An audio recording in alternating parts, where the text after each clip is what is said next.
Herr Klotz, Ihre Karriere umfasst Theologie, Philosophie, Kulturmanagement und Aktivismus. Wie hat Ihr akademischer Hintergrund Ihre Herangehensweise an den Ost-West-Kulturdialog geprägt? Einen Einfluss des akademischen Hintergrunds sehe ich eigentlich nicht so unmittelbar. Die biografische Linie ist so, dass ich ein typisches westdeutsches Kind der Kalten Kriegsära bin und noch dazu sehr konservativ katholisch erzogen worden bin, was bis zum Theologiestudium dann geführt hat. Und schließlich Anfang der 80er Jahre, also 1982, während des polnischen Kriegsrechts, habe ich dann mit der katholischen Caritas Deutschland einige humanitäre Transporte nach Polen organisiert und bin auch selbst die Transporte teilweise gefahren. Und es gab eine seltsame Ersterfahrung für mich von Mittelosteuropa in Polen. Diese Ersterfahrung bestand darin, dass ich in Szczecin oder in Poznan oder wo auch immer in den lokalen Metzgerläden sehr viel zu kaufen fand, aber es war immer nur Schweinespeck. Also es wurden offensichtlich gab es viele Schweine in Polen und sie wurden auch viele geschlachtet, aber die Menschen bekamen nur den Speck zum Kaufen. Und damit fing ich eigentlich an, über dieses seltsame System in Polen nachzudenken, dann auch in anderen Ländern nachzudenken und mich auch natürlich dann mit den Menschen zu solidarisieren. Also man könnte sagen, mein Verhältnis zu Osteuropa beginnt seriös zu werden mit polnischem Schweinespeck. Die Gründung des Palais Jalta im Jahr 1989 fiel mit dem Fall der Berliner Mauer zusammen. Erinnern Sie sich an einen besonders prägenden Moment in dieser Umbruchphase, der Ihre Vision für das Zentrum maßgeblich beeinflusst hat? Eigentlich wurde das Palais Jalta ein halbes Jahr vor dem Fall der Berliner Mauer gegründet oder noch 2 Monate mehr. Und es wurde gegründet, weil, heute könnte man sagen seltsamerweise, 150 Menschen in der Frankfurter Region dieses Ende des kommunistischen Systems vorausgeahnt haben. Und nicht nur das, sie haben sich auch zusammengefunden. Und sie waren sich gemeinsam des Problems bewusst, dass eigentlich die westdeutsche Öffentlichkeit von dem, was jetzt schon geschieht und was in Zukunft geschehen wird in diesen Ländern, so gut wie keine Ahnung hat. Auf der anderen Seite hatten alle westeuropäischen Länder, hatte Deutschland in Polen, in der Tschechoslowakei, in Bulgarien, überall seine Goethe-Institute, es gab die Institut Français, es gab die Councils of Europe überall und die Länder in Mitteleuropa hatten voraussichtlich noch auf längere Zeit keine Chance, eine solche Repräsentanzen in Westeuropa zu betreiben überhaupt. Also war die Gründungsvision des Palais Jalta war eigentlich zumindest für die Frankfurter Region eine Art Goethe-Institut für 13, 14, 15 verschiedene Länder aufzubauen, was durch Ausstellungen, durch Konzerte, durch politische Debatten, durch Schriftstellerlesungen und so die Kultur und auch das politische Leben in diesen Ländern einer deutschen Öffentlichkeit näher bringt.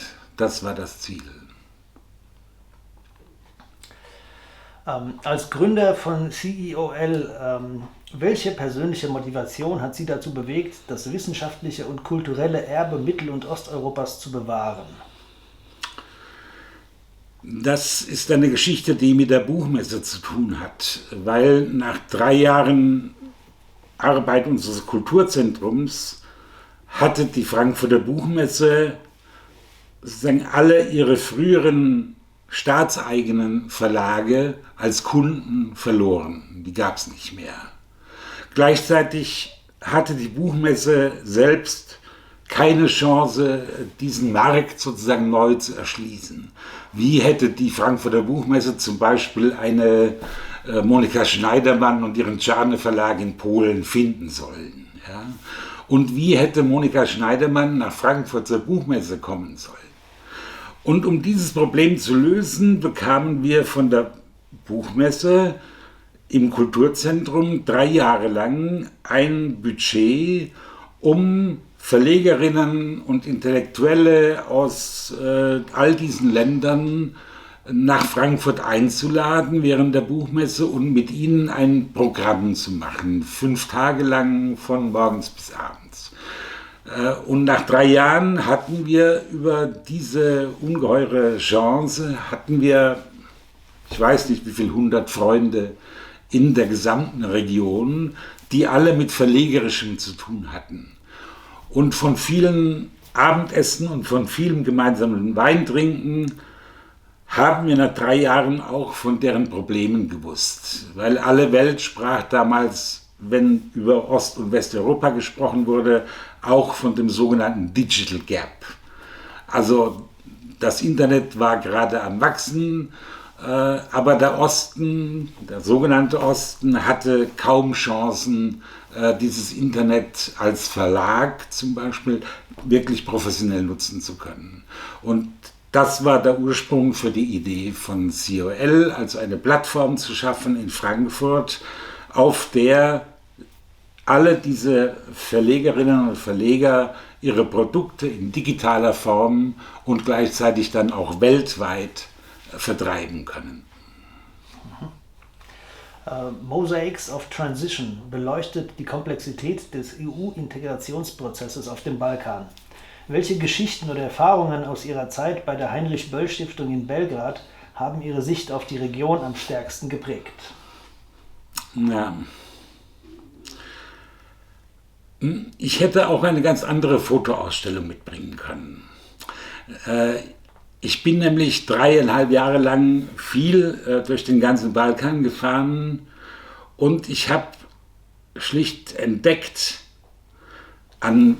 vor allem an Werbeschildern, dass in allen diesen Ländern auf gleiche Weise, speziell in der Werbung, das Präfix Euro für alles benutzt werden konnte und benutzt wurde. Es gab einen Euro-Friseur, einen Euro-Bäcker, einen Euro-Metzger, vor alles konnte ein Euro gesetzt werden und das Euro machte die Qualität dieses Bäckers immer ein bisschen höher. Ja? Und es ist mir klar geworden dadurch, dass im allgemeinen Bewusstsein der Gesellschaft das Euro oder Europa durchweg einen sehr positiven Wert bezeichnet. Und dass diese Gesellschaft in diesem eigentlich positiven Konsens über Euro in einem oft krassen Gegensatz steht zu einer politischen Elite, die dieses Euro oder Europa völlig anders bewertet, was bis heute der Fall ist, wie wir aus Russland wissen. Ja. Sie haben die Herausforderungen miterlebt, die mit der Versöhnung liberaler EU-Werte und traditioneller kultureller Normen einhergehen. Wie schaffen Sie es, bei Ihrer Arbeit als Befürworter progressiver Veränderung einen Ausgleich zwischen Optimismus und Realismus zu finden? Das lässt sich sehr einfach beantworten. In der Diplomatie hat es sich eingebürgert, dass die westeuropäische Diplomatie, wenn sie zum Beispiel auf dem Balkan aktiv ist, dann arbeitet sie in der Regel nach einem Muster, was man allgemein inzwischen als Sticks and Carrots bezeichnet. In deutscher Sprache noch etwas drastischer sagt man mit Zuckerbrot und Peitsche. Ja? Als jemand, der in der Kultur arbeitet, hat man nicht die Fähigkeit, Sticks zu verteilen. Man kann sich ganz auf die Carrots konzentrieren. Und das macht die Arbeit sehr viel leichter. Ihrer Meinung nach, was war der bedeutendste Erfolg der kulturellen und politischen Integration in Südosteuropa in den letzten 3 Jahrzehnten? Und welches ungelöste Problem beschäftigt Sie nach wie vor? In den letzten 3 Jahrzehnten. Wenn ich jetzt antworten würde, dass die Lösung der mazedonischen Namensfrage im Konflikt mit Griechenland die größte Errungenschaft wäre in diesen 3 Jahrzehnten, dann würde das die ganze Lächerlichkeit offensichtlich machen. Ja? Und zudem noch setzt sich dieser Streit mit Griechenland jetzt mit Bulgarien fort, weil Bulgarien Mazedonien den EU-Beitritt verweigert, solange Mazedonien nicht anerkennt, dass die mazedonische Sprache lediglich ein bulgarischer Dialekt ist. Und das ist eine Fantasie der Bulgaren seit dem Mitte des 19. Jahrhunderts. Ja, also ich glaube nicht, dass es einen wirklich, wirklich bedeutenden, für die nächsten 100, 120 Jahre bedeutenden Erfolg der Integration bisher gibt. Der steht noch aus. Noch immer reden alle von Bosnien als einem Failed State zum Beispiel. Ja, und viele andere Probleme dieser Art. Der Nationalismus bleibt ein hartnäckiges Hindernis für die europäische Einheit. Wie gehen Sie persönlich damit um, zu sehen, wie sich die Geschichte in der Wiederbelebung spaltender Ideologien wiederholt? Ich denke, Nationalismus ist der widernatürlichste politische Impuls, den wir überhaupt empfinden können. Und weil er so widernatürlich ist, der Nationalstaat ist gerade mal im 19. Jahrhundert erfunden worden, ja, weil dieser Impuls so widernatürlich ist, kann er nur eigentlich durch etwas geschaffen werden, was man früher Indoktrination nannte. Und genau das sehen wir heute. Wir sehen es bei den rumänischen Wahlen, die für ungültig erklärt werden mussten, wegen des Erfolgs dieser Indoktrination. Ja. Also das betrachte ich als das Hauptproblem, neben dem Krieg natürlich, aber das ist das Hauptproblem für die künftige europäische Entwicklung. Die Ausstellung betont die zutiefst menschliche Dimension der Integration. Welche individuelle Geschichte oder welches Foto aus Mosaics of Transition berührt Sie persönlich am meisten und warum? Am meisten berührt mich oder am meisten gefällt mir das Foto mit den 3 alten Damen und den Luftballons auf dem Marktplatz von Novi Sad. Und es gefällt mir einfach, es ist mein Lieblingsfoto deswegen, weil es diese zivile Gesellschaft, ja, noch dazu in der Vojvodina mit Luftballons der Ersten Bank Austria, weil es diese zivile Gesellschaft und ihr Euro-Verhältnis, von dem ich vorher gesprochen habe, so perfekt repräsentiert. Und das finde ich, sollte respektiert werden.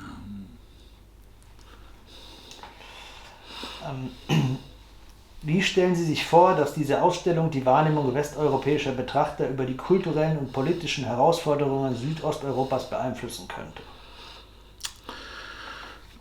Ich glaube nicht, dass die Ausstellung einen solchen Einfluss entfalten kann.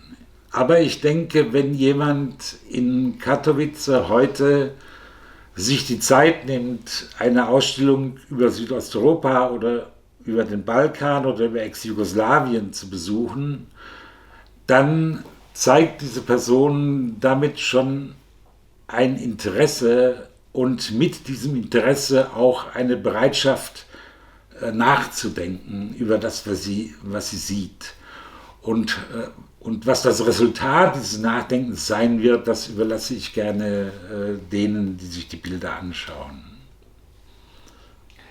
Wenn Sie der Ausstellung ein Element Ihrer eigenen Geschichte oder Arbeit hinzufügen könnten, was wäre das? Und welche Botschaft möchten Sie den Betrachtern vermitteln? Nein, ich will Ihnen auch keine Botschaft vermitteln. Und was mir dazu einfällt, passt auch nicht als Element in die Ausstellung. Aber wenn wir über unser heutiges Projekt, diese Central Eastern European Online Library, sprechen, dann ist es mir doch irgendwie wichtig festzustellen, dass das vielleicht ursprünglich mal meine Idee war, aber als Werk, wie es heute dasteht, ist es doch viel mehr das Werk meiner ungarischen Frau. Und dafür werde ich ihr ohne Ende zu Dank verpflichtet sein. Und das hätte ich gerne festgestellt. Ihre Arbeit hat Sie häufig mit Gemeinschaften konfrontiert, die durch Krieg und Spaltung gekennzeichnet sind. Können Sie einen Moment teilen, der Sie tief bewegt hat, sei es ein Triumph, ein Scheitern oder eine menschliche Begegnung? Da fällt mir ein Scheitern ein, weil es gab eine Frau in Serbien, eine so wunderbare und so ungeheuer kluge und integre Frau, mit der ich sehr gerne zusammengearbeitet habe und die sich einer Operation unterziehen musste und nach dieser Operation 5 weiteren Operationen, weil eine unaufhörliche Kette von einer Sepsis nach der anderen ihren Körper malträtiert haben. Und diese Biljana Kovačević-Vučo hat 5 Wochen lang gelitten.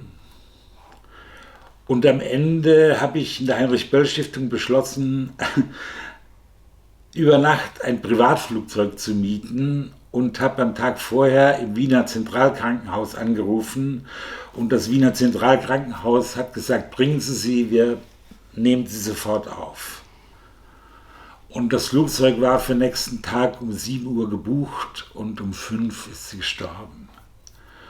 Und das war für mich der schlimmste Augenblick in diesen 3,5 Jahren Südosteuropa. Wenn Sie auf Jahrzehnte der Brückenbildung zurückblicken, was betrachten Sie als Ihre persönlich erfüllendste Errungenschaft und was bleibt eine Quelle ungelöster Sehnsucht? Naja, wir haben mit unserer Online-Library vor wenigen Wochen die Grenze von 1 Million gespeicherten Dokumenten überschritten, die wir weltweit zugänglich machen. Und mit 1 Million solcher Dokumente habe ich angefangen, von unserem Projekt zu sprechen als eigentlich dem Lieu de Mémoire des postkommunistischen Europa. Und dieses Selbstverständnis gefällt mir sehr gut. Und daran mitgearbeitet zu haben, finde ich schon toll.